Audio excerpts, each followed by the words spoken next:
Vamos gravar hoje mais um videozinho aqui sobre o livro Hábitos Atômicos. Hoje o capítulo é sobre o segredo do autocontrole. E ela vai ser, na verdade, uma inversão da lei de torne-o fácil, né? Você quer criar um hábito, você tem que tornar fácil. Agora, nesse caso, a gente quer tirar um hábito ruim da nossa vida. Como que a gente faz isso? Aí ele fala do segredo do autocontrole, tornar invisível esse hábito.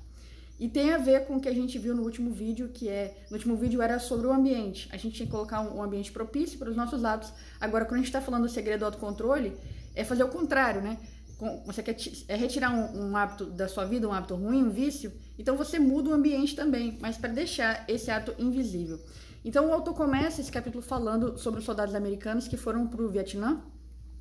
Cerca de 20% dos soldados viciaram em heroína. E daí o exército não sabia o que fazer, como é que eles iriam resolver esse problema. E aí, quando os soldados voltaram para os Estados Unidos, assim, de uma maneira inesperada, a maioria desses soldados não tiveram recaída, não usaram mais droga. Então, eles tentaram entender o que tinha acontecido. Daí eles perceberam que quando os soldados americanos começaram a usar droga, eles tinham o estímulo lá da guerra, que era muito estresse.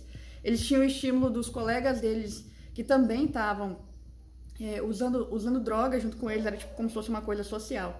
E quando eles voltaram para os Estados Unidos, aquele ambiente que era propício para eles usarem droga não estava mais daquela maneira. Então a maioria, simplesmente com a mudança de ambiente, perdeu aquele hábito que, tipo, o uso de droga na época para eles achavam que era uma coisa irreversível, né?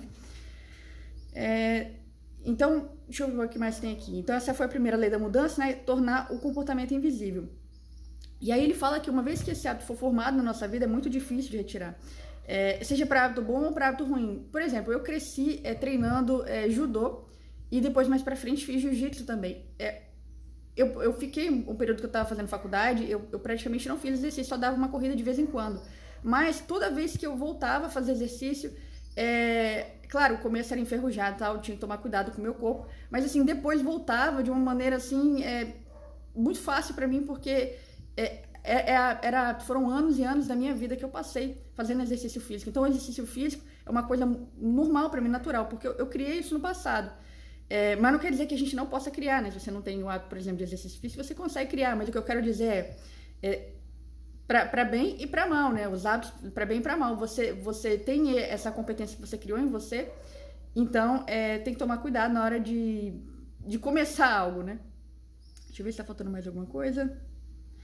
Sim, ele fala sobre a questão do autocontrole. Às vezes a gente acha que o autocontrole está relacionado com pessoas que têm uma grande força de vontade, mas a verdade é que são pessoas que conseguiram retirar estímulos. Por exemplo, eu não estava voltei a acessar a rede social, acho que semana retrasada, e eu não estava conseguindo controlar muito bem o tempo. O que eu fiz? Eu instalei um aplicativo, ele trava tudo aqui, na hora que deu tempo, que eu delimitei para ele. E eu coloquei ainda vários alarmes dele, tem tipo de horário que eu não posso usar, e tem tipo assim, de tal a tal hora. Tem outro alarme que é de quantidade de rede social que eu posso usar, então ele vai bloqueando para mim.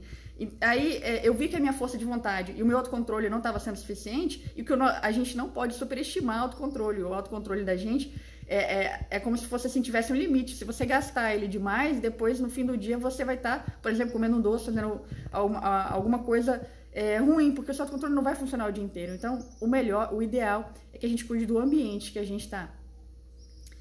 Então, finalizando só, o autocontrole é uma estratégia de curto prazo e tem total relação com o ambiente. Se você quer retirar um hábito da sua vida, então cuide do ambiente.